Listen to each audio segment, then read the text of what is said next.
course, and he brought up the fact that he used to use like food stamps and then referred to you as Fidel Castro Jr. and brought up communism and stuff, so I'd like a response to that. I don't get any question. He said, I'm Fidel Castro Jr.? You see what I'm saying? This guy would just say anything possible. Due to Fidel Castro, family members of mine died. My aunt is missing a tip because she tried to cross over from Cuba to Guantanamo Bay, and that whole landmine, it's rigged with landmines, and her left tip is missing because she was crossing over. She hit a landmine and exploded. So for him to say that, it's just for one thing, to get an emotion out of me, to get the newspapers. The only person that I dislike more than Colby Covington is no longer alive, and that's Fidel Castro. So, I mean, you know, it's kind of a silly question, but I think.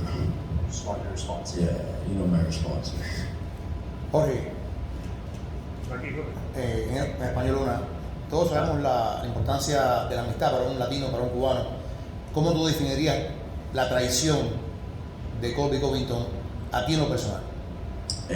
Yo lo defino como, primero le puse un cuchillo a mi entrenador, no le pagó lo que él dijo como hombre que iba a pagar.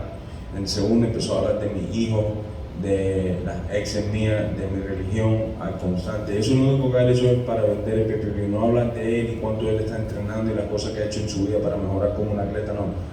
Hablar de mis hijos, hablar de mi estilo de vida. Yo puedo entender todo, pero de la religión y lo mismo nunca se habla. La traición es algo feo, pero por lo menos en este libro, en esta película, yo le he llevado al final.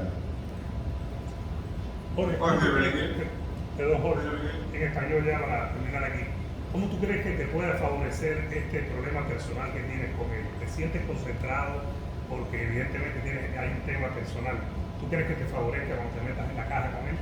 Me favorece porque... Que te estás más preparado, de tener más ganas, de querer darle más duro. ¿Cómo tú crees que te ayude este problema con él cuando entres al octavo? Me favorece porque él al fin del día tiene miedo a las manos de oponentes, no nomás de yo, pero de varios. Nunca le ha gustado pelear mano a mano, le gusta entrar a abrazar a un hombre, olerle los testículos, es lo que le encanta a él. Él sabe que conmigo, sea o no sea, yo cansado, yo luchando, no, le voy a meter la rodilla, los codos en la cara y le voy a hacer la vida imposible.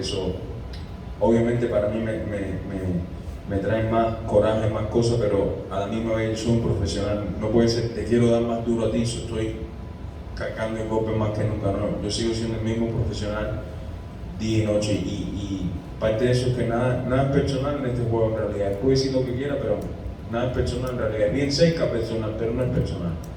Jorge, down here to your left. If this fight goes the way that you want to and you get to stick the hatchet in his neck, I think that was a quote that you said, how satisfying will that be and where will it rank in your victories? In my victories, it'll rank, it'll put me as the #1 contender. I'll be competing for the title shortly after, so that's definitely a plus, But as far as like having beaten great fighters and stuff, I wouldn't even talk to my grandkids about this guy. It'd just be some personal stuff. And yeah, I beat this guy up and some dude I never really liked, and that's it. But as far as accomplishments go, no, he won't rank on there as far as accomplishments. I don't like his style, how he fights. I think they're gonna make it look very easy come Saturday night. People are not gonna even give me credit. They're gonna be like, yeah, I guess Masvidal was right. Colby's overrated, overranked, and fucking a piece of shit individual. Jorge, right here. Jorge, you've talked about the insecurities you feel like you've brought out in Colby. Has there ever been any insecurities he ever brought out in you, whether when you first started training or anywhere else?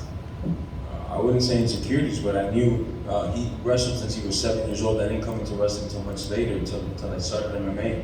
I wouldn't say insecurities, but strong, like, hey, I know I'm not great in this department, let me get better at it.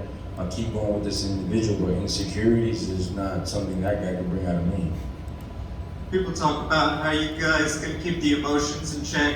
Can you describe what do you think you're going to feel when the ref finally says go on Saturday night and you can finally put hands on him? Just another fight, man. Like I've said, there's a lot of emotions, but those will be left for after the fight. Maybe I'll cheer a little bit harder, maybe I'll eat more cheeseburgers after.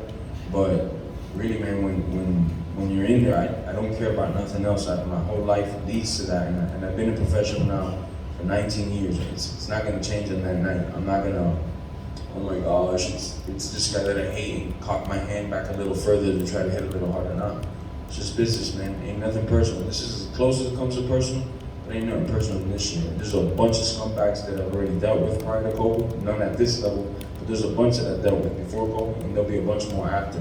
None of them I'm gonna take it personal. It's just a chapter in my life.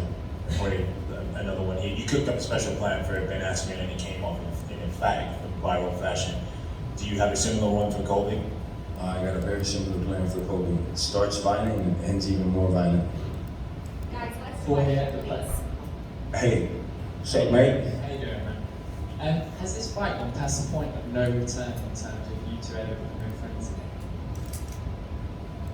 You know, my kids mean a lot to me. My daughter's 13 years old. She's like, oh man, I can't, control her every second of the day. So she goes on the phone, she sees things like, why is this person talking about it? Why are we getting brought up? Those type of things, I'll never let that slide in my life, man. I mean, we could be both of us in a very bad situation where we could maybe help each other to get out of that situation. And I would say, no, we both die here, like in a sinking ship, I'm causing a fist fight right there with him and we both die, So if Colby extends a hand after the fight, it's super necessary that you don't shake it. He's not gonna come shake my hand under no circumstances. I'll tell you the first thing why, because he's gonna be headed to the hospital.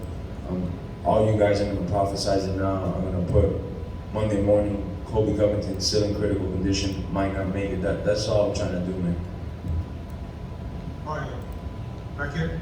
The fight's on 305 day. He's calling himself the king of Miami. Do you have extra motivation to put on for your city on Saturday?